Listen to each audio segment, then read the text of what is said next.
because this money is not real, it's created out of thin air. The banks just tap it into a computer and then lend it to you at interest over and over and over again, which can only lead to hyperinflation where your money is worthless.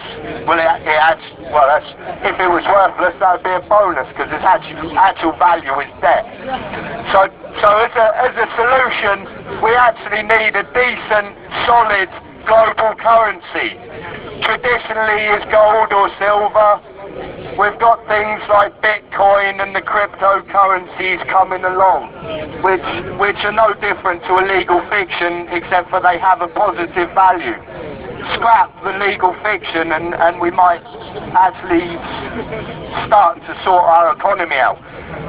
I'll go into Bitcoin. Bitcoin is already a running global currency exchange. You can forget the Bureau de Change that charges you a high percentage to just change your currency from one to another. Bitcoin is already accepted pretty much all over the globe, and you can download a wallet and be your own banker if you want. Thank you. We're going to continue with open mic until 7 o'clock. So we've got another 25 minutes of open mic, and then if we can potentially sit down and assemble again and try and work out what we want to do for the week coming forward and the actions that we want to create as Nuit Debout on Wednesday and on Sunday as of next week. This is an ongoing global movement, but you need input from everybody to ensure that each week so where do you need to go? Something new. So yeah, like I said, we've got 22 minutes of open mic left. Oh, well, I'm going to pass on to this gentleman now, thank you. In Sharon Cross is. This is near. Euston is still nearer, I think.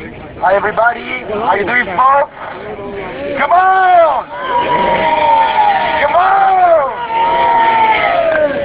We are here, we are few, but the fuckers are in there. They are fewer than we are. And the people in France say, they have the billions, we are millions. They have the billions, we are millions. We are not millions here, and it's a bit of a shame that always in the UK, at this moment, we are a bit behind, lucky behind what is happening elsewhere. But there's a huge need that in this city, in this country as well, we start mobilizing, we start showing how angry people are and how unrepresented people are by the people inside that building and inside that building down there. But we need to do something to do that, because the reason why we are not as many as we should be is because we are not able to speak to the people. We are not able to speak to the many people who think the same thing as we do, but don't come to us because they don't understand what we are talking about. Because we are not using the right language, we are using our own internal language, our own activist language, and as long as we continue doing that, it will just be us, which is a wonderful bunch of 100 people, but I think that a wonderful bunch of 100 people doesn't get anywhere. So we need to make a change in the way in which we speak. We need to stop speaking activist language, we need to start speaking people's language, and we need to start speaking to the people about the issues they care about, and there's so many issues they care about.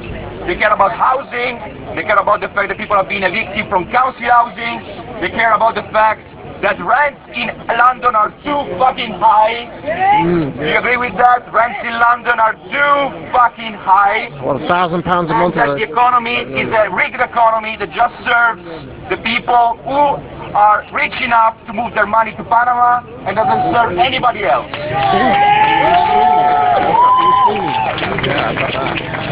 So what I want to say is that we don't need to be discouraged, we need to make a change though.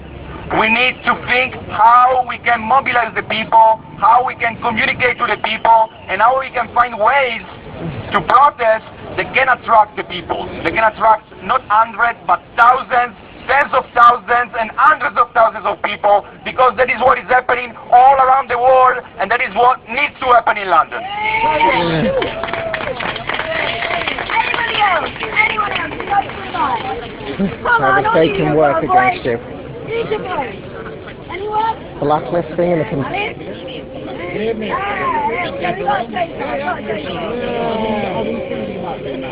Yeah. Section I've got a mind. And what I want to say is, it's great that everyone's standing here saying, I want change, I want to do this, I want to do that, I don't want an authoritarian system, etc., etc. I think what we really need to focus on, you know, right now, as soon as I put this microphone down, is let's actually sit together and think about what it is that we want to change. Because everyone's saying, oh, I don't want that guy over there in charge, oh, I don't want him in charge of my council, but then we're not going any further. And I think that's what we need to do, is, like what's being wrote there, use your voice, let's all sit together and go, okay, what is it that we want to change? You know, I don't want a system in which a very few select people decide how much tax I pay, etc., etc. So let's, you know, yeah, because nobody likes tax today. No, we don't like tax. Big word, the way it's being used at the moment, I would say anyway. So yeah, that's what I come here today, is to sit down with people that have different ideas to myself, and to hear them, and to go, do you know what, that's a really good idea you've come up with there, so let's do that. Let's get together, everyone get in a big circle now. Can we do that? Does anyone want to do that? Yes? Come on. Do we want to sit down to do this?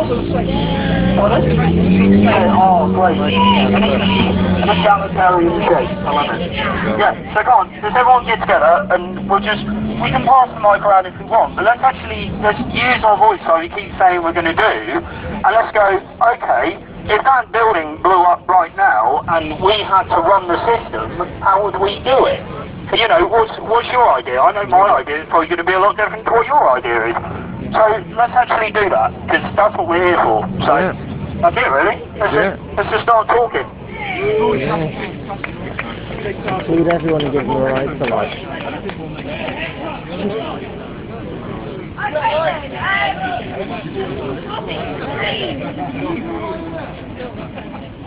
Well, that's my haircut like yours.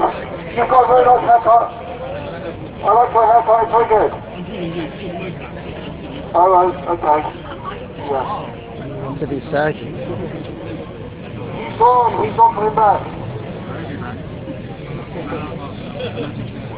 Now there's a Met police officer coming down.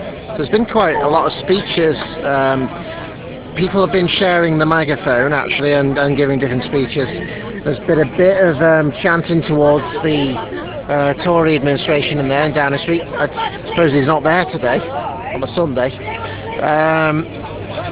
And a live So, as we've got the police wandering on by today, I'd like to use this time to highlight what they've been doing this week. I don't know if any of you actually seen, there was a man in Bedford. He died.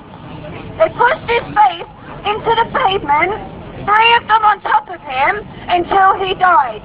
He was standing there screaming for his own life as they were telling him to stop resisting arrest. This is a problem that we're dealing with. This was in the mainstream media, and a video from a passerby was uploaded onto the internet after, like I say, the police violently, they killed him. They murdered him. That happens in the UK as well. Big-ass police officers stood on top of a man in Bedford this week, and they killed him as he screamed for his life. They told him to calm down. That's the system in which we're living in at the moment. That could be any one of us. That could be your son. That could be your daughter. There's much more risk of that if you've got a different colour skin to that as most of the police officers. We're dealing with massive, massive issues here, and we are going against a system that doesn't feel any way or which about abusing us, that doesn't feel any way which about killing us, they don't feel any problem in imprisoning us. Activists up and down the country over the last 2 years have been imprisoned for things like feeding homeless people. That's the sort of system that we're living in at the moment. I myself was arrested outside here just over a year ago today. I was stomped on by 6 police officers. I'm 5 foot nothing. Like, I'm a woman. I don't even hit 5 foot. They stomped all over me. They slung me in a police cell. They intimidated me. They strip searched me. They kept me on bail for nearly 6 months. And then they let me go because I didn't commit a crime anyway. Now I'm suing them. And that's what we all need to be doing. Because their actions are wrong.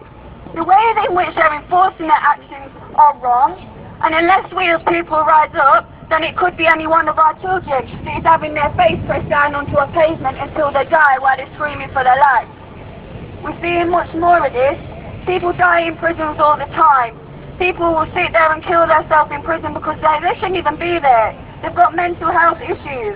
They shouldn't be in prison. They need help from society, not being penalised like they're some kind of criminal when they're actually ill. Like, that's the system in which we're living under at the moment. And these are the people that are out day to day. And do you know what the maddest thing is? People still phone them officers in blue for help. That's the most craziest thing. They will actually call them for help.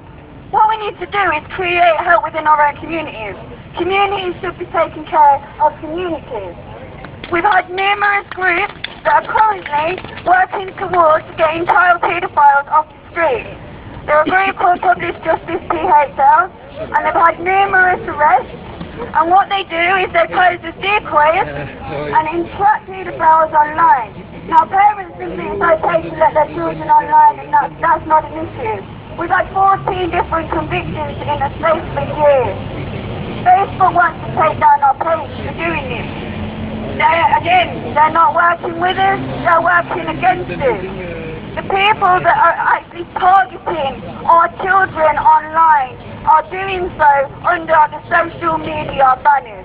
They are trying to lure our children out. There was one arrest that we had last year, and I spoke to this man as a decoy, and he was encouraging me, as what he thought was a 14-year-old girl, to leave my home, pack minimal things so it didn't arise suspicion with what he thought was my mother, and then go up to Yorkshire and go and live with him where he was going to treat me as well as what I should be treated, my 14-year-old self.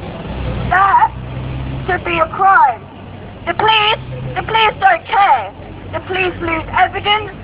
We're constantly having to go back in to send in evidence to them, to submit stuff to them. They wait weeks and weeks and weeks to sit there and come back with anything. When they've got the evidence that they know of, they clearly shows the intentions of this individual. The police, again, are not afraid. They won't even do the one thing that you expect them to do. Look after our children. There's a group here, as I say, Public Justice PHL. They've had numerous convictions over the space of a year. They're being targeted by the police. They've had their equipment seized. They've been told and reprimanded because they're trying to use their mental health against them because of the work that they're doing, when that's not the case at all. They are trying to penalise people when they are doing the job of the police themselves. They threaten them with public disorder for confronting paedophiles, because the problem is the police aren't doing it. They're too busy arresting protesters and assisting bailiffs and protecting the monarchy and that scumbag David and his cronies to actually care about our kids. If that doesn't show to you what the establishment is doing right now, then I don't understand what will. We ask them to do one thing, to at least keep our children safe. They can't even do that properly. How can we expect them to do anything else? I'm going to pass you on to someone from Public Justice now, and they can tell you all a little bit more about the work that they've been doing, and then after these guys we're going to go back into an assembly. So yeah, there you go, Josh. Bear with me, I'm a little bit shy of these things, I do apologise. Yeah, so we run a page called Public Justice PHL. We're forever being asked to suppress. We've had our stuff removed from Facebook numerous times. Facebook keeps going in and just removing random things and then blocking us for doing it. We're trying to protect the public's children from being abused before it actually happens. And that means, you know, we're going out there to get these people arrested who want to groom children online. I say that's a job well done. And, you know, we want to make sure that every child in the country can grow up without being abused or before it actually happens. And myself being targeted by Facebook for some months now. I've had like 8 bans in the last sort of 4 months, just because obviously exposing Facebook's issues with paedophiles trying to groom our children. Facebook won't do anything about this, and I think we all need to make note of it. You know, when we see it, it needs to be reported. It does need to be exposed, because paedophiles, you know, they're so manipulative characters. You want to know who's living next to you. You want to know if this person is there they are out there to kind of try to abuse our children, and we've got to stop it. And, you know, the police don't want to obviously do too much on it. It's the public making it aware that, you know, these people are out there trying to commit these crimes against our children as well. It's quite unacceptable, and I just, you know, want a safe community for all our kids to grow up to be safe on social media wherever possible. I don't know if you want to speak, Jason. Do you want to speak? Hi, I'm one of the other investigators. We got a guy arrested last year that wanted to openly admitted to talking to what he believed to be a 14-year-old girl, saying he wanted to have sex with a baby. We reported this guy to the police. The police came out and seized our equipment. When we explained to them that we actually needed to keep hold of our computers because we had 4 other paedophiles that were going to turn up that day, they said that they needed the computer for their vital evidence gathering, and it's to get a solid case against this one person. So potentially by them taking our equipment, we lost 4 other guys that turned up. So the next time I went out and did it, I did it on a library computer and an internet cafe, and then the police came out, took my statement again, and then they said, oh well, we need to take your computer again. And I said to them, well, I've done it at the internet cafe and the library, and then all of a sudden their important evidence gathering they couldn't take the computer. They said, oh, we don't really need it now. So basically what they're doing is they're trying to stop us from what we're doing. We've been, both my friend and Josh, we've both been threatened with arrest for public disorder for actually going up and confronting these guys. And the question we always ask them is, why do they think it's acceptable to groom our young children? And at the end of the day, these guys are on there actively. We don't approach them, we don't ask them or anything. They always come to us. So we go on to groups, you know, that are aimed at why old men date young girls or something like that on Facebook. And we'll put a message up saying, hi, I'm Lisa, 13, from London. And we'll leave it at that. These guys then come to us, so there is no entrapment there. We're not entrapping these guys. These guys are openly, willingly trying to groom children online. So if any of you are parents out there, just be careful who your children are talking to, because these guys are very, very devious. They'll promise to buy us lots of presents, phones, pizza, milkshakes. They're really sick, but if you really want to check out our work, it's Public Justice PHL, and you can check us out on YouTube as well. And on the YouTube videos, there's 2 up there, and you'll actually see us confronting 2 now convicted paedophiles that are locked up in prison.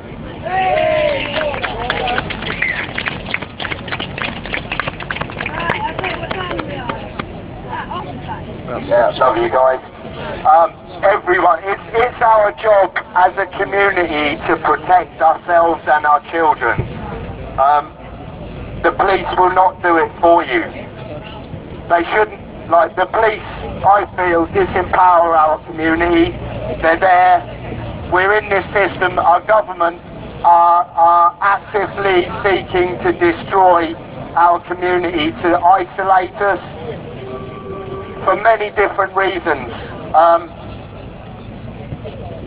One is children, I believe, social services, and, well, if you hadn't noticed, there's a lot of paedophiles around, or there seem to be. There's a lot in government. The reason for this being is that it's a tool of control. For a very long time, the government institutions have used children and paedophilia to dirty up their politicians, any government bodies. This includes the top Freemasons in the police force and in most of your institutions, including like the social services, where coincidentally they steal children at high numbers without your consent. Well, actually you consented when you signed your children over to them at birth. You gave consent to, you're like the registered keeper of your children. You don't own them. The government has taken control of them, which means at short notice they can take them, which is quite scary. Social service, if you look into social services and the way they take children, using the legal system and secret courts, this is a violation of human rights, because it's going on behind closed doors, and then a disempowered community has nothing to do, no way to deal with children being taken. Globally, this is an issue. Wherever the Crown has taken its disease, Australia, New Zealand, Canada, wherever, it's a massive problem. Now, it's the same system, the same criminals behind the institution. The royal family are well wrapped up in this, if you hadn't noticed. It's a paedophile gang. It's a way of control. Freemasonry is not a religion. It's some kind of cult, and they control each other with these disgusting ways to get away with the crimes that they do. The reason no one's talking, and the reason Jimmy Savile didn't come out for 30 years is because they're all in it together. Does anyone else want to chat? Well, we're all in it together as well. Because they won't let us in and they've got machine guns. I do believe it's a crime to have a loaded weapon in a public place for a normal person. I don't see why it should be any different for the police force. If you hadn't noticed, the police force are a mafia, and they do enjoy it. They are the organised crime squad. They go around stitching people up while ignoring real crimes, like institutional paedophilia or fracking. Like, they don't care about our environment. The police officers are actually acting as outlaws. They're running around enforcing acts and statutes to collect revenue like some kind of mercenary army. And that's not a joke.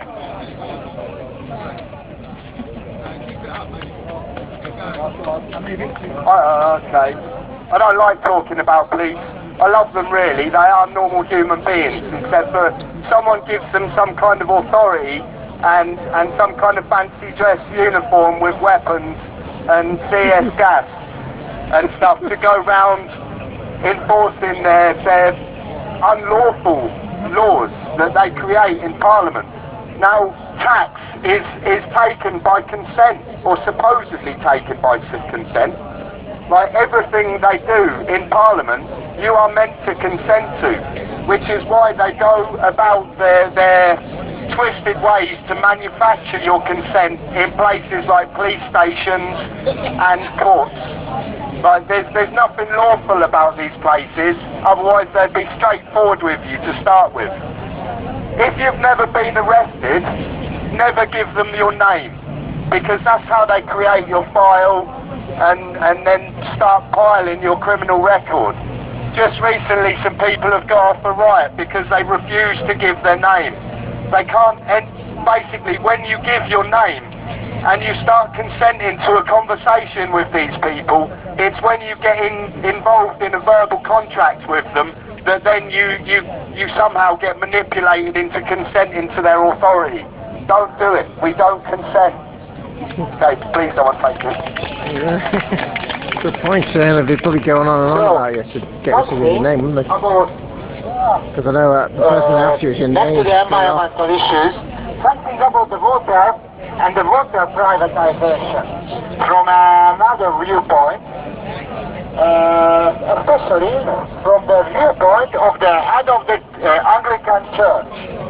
Since, as far as I'm concerned, I'm not a British person, so please fix if I'm wrong.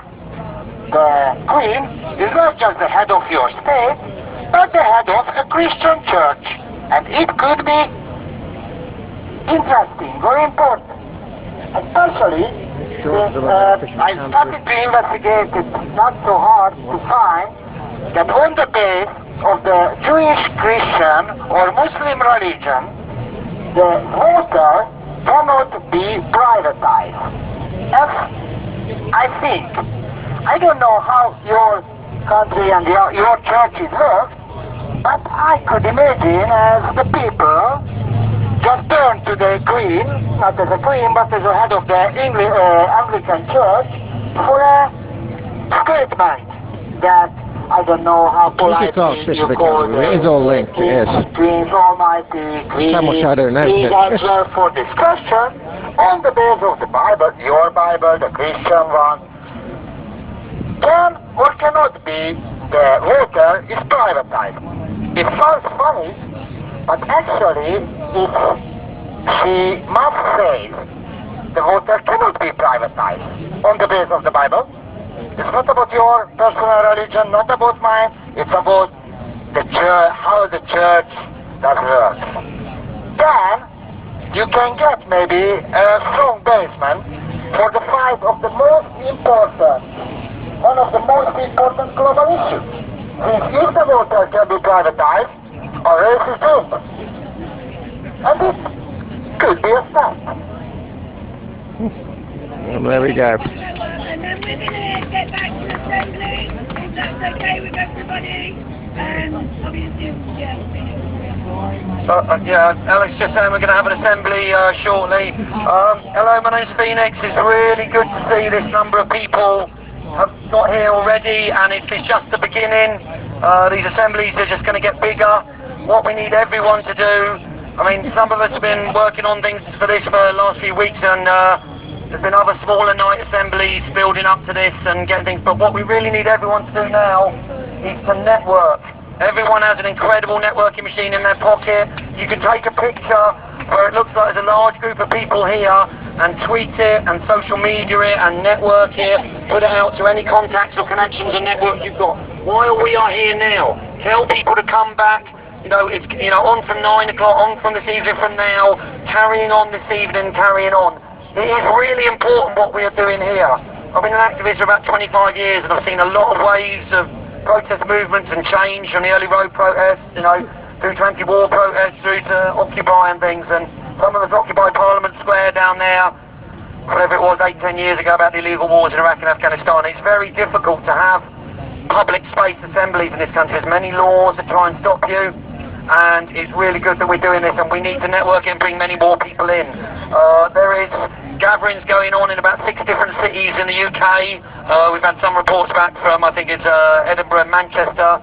They've got whatever it is, 70, 100 people having direct democracy discussions, things going on. We're still waiting to hear back from the other cities around the UK. There is also many international countries that have got gatherings going on.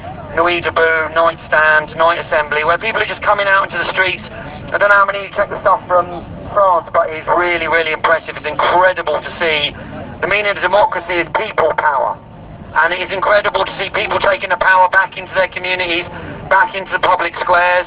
I bumped into some of our Spanish friends here today on the way up here, and they were saying, 15M is the anniversary of the 15M movement, and when we occupied Parliament Square, it was, hey, big up the 15M, big up the anniversary, hey, keep gathering in the squares, reclaim the squares, reclaim the streets, reclaim the planet, because corporations and big banking systems have taken over our democracy, and people's input into democracy is not being heard by our politicians now, because whoever has the most money wins the election. In America, and as we see with this last election stolen by the Conservative Party, that whoever pays the most money can steal an election away, and we're not happy about it. We want democracy to come back into our communities, into our streets, into our local, projects and places where we work and where we are, and this is the beginning of something very incredible, and it's, we're all part of history, our story,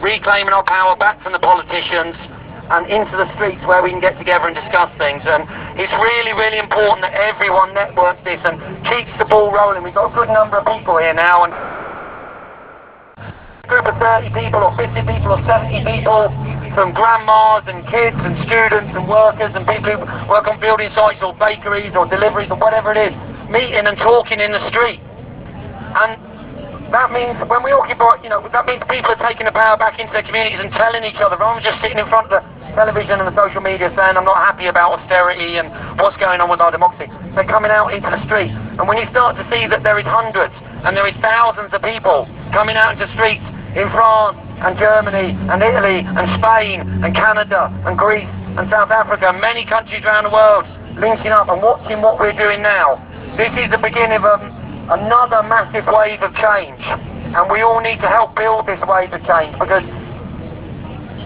our governments and the corporations that are running them are destroying our air and our water supply. They are poisoning our children's future, and this cannot go on. We cannot keep creating this system for profit before people, where we destroy the forests, we pollute the rivers. watching a picture, cinema thing about what's going on in Peru the other day for the indigenous people. This has got to change. One of the things they called from the Paris Climate Summit was system change, not climate change. This system is destroying the earth and the environment. So one of the things maybe we talk about tonight is how do we change that system?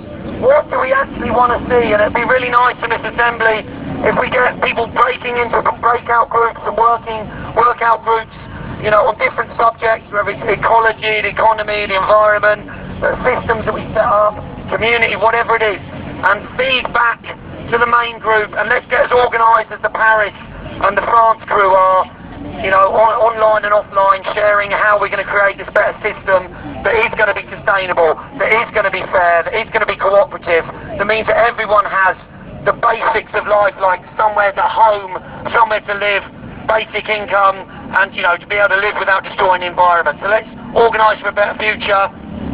Please network, get more people to come down here. There's going to be an assembly here ongoing from this, but please come up, find your voice. One of the last most impressive things is that Jamie from New Internationalists, who helped us get some of the other assemblies together, I spoke to today, and he said one of the most inspiring things from the last one we did at Resign Cameron, when there was about 1,000 people there, like 60 different people spoke over 3 hours, from grandmas to 4-year-old kids to guy who worked at McDonald's to people who work with people with learning disabilities. All different people stepped up to the mic. And some of them, there's an Irish traveller guy came up, he said, I've never spoken on a megaphone before, I've never spoken in front of people. But the words that came out of their mouth were so inspiring. And that is what this is about, it's giving a voice to the voiceless, and people coming together and say the future they want and put it into action. So, anyone want to step up, say anything?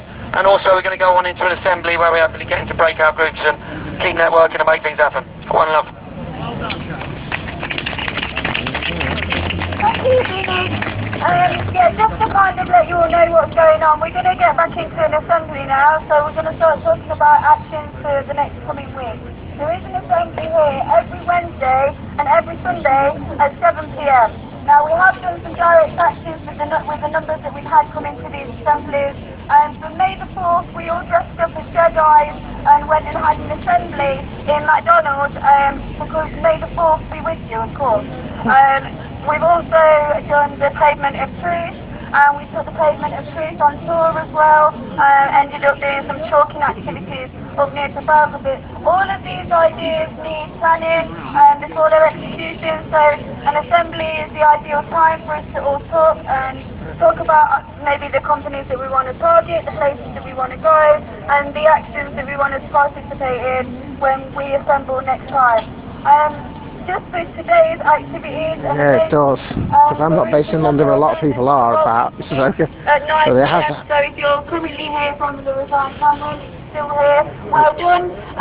Obviously, it's in London, but we are going to soon roll into anonymous debut, which is at 9 p.m. as well. This is a full day of events here, so we just want to kind of, make our presence known. But we are going to go into an assembly, and the topic is going to be actions for next week. So if anyone would like to input from me on maybe the sort of actions that you'd like to see, where we'd like to focus our time or our energy for a particular company. We went into McDonald's last time to highlight the fact that they not bad. This is getting quite low, 20% now. There's lots of going on in the city. Where do we want to target? Yeah, we'll have to go, what won't we? What do we want to do? The Bank of England. Okay, so that's an option. Yeah, so the coverage has come to end. Because I think this is about the latest time. Soon I could even stay here without having to just stay overnight somewhere, which I can't do. Would anyone else like to talk and tell us what they'd like to do in regards to... Oh yeah, Daniel's there, yes. I think I met him actually. Yeah, I did. I did Occupy News now. So yeah. So giving you a flavour of Need to Do. I wish I could have been there for April 16th. That sounded amazing, all those people speaking. I wonder if anyone's got any YouTube links to some of that. I'd be interested to see some of that, maybe broadcast it on the radio or something, if it's all just in different videos. Does everybody want to have together in a circle, and it just makes it a little bit easier. This is all the That's it. It's school, but I'm going to circle live. This is what Okay. we usually do for the ones that have kind of come for the Well, thanks for watching the coverage of Nuit, Debout, London. Here on Channel 107 live from Bamboo. Yeah, as I'm sure we'll keep organised, won't we? It's quite amazing what was started in London, the size of that demo that I heard about. So I had to come to London at some point.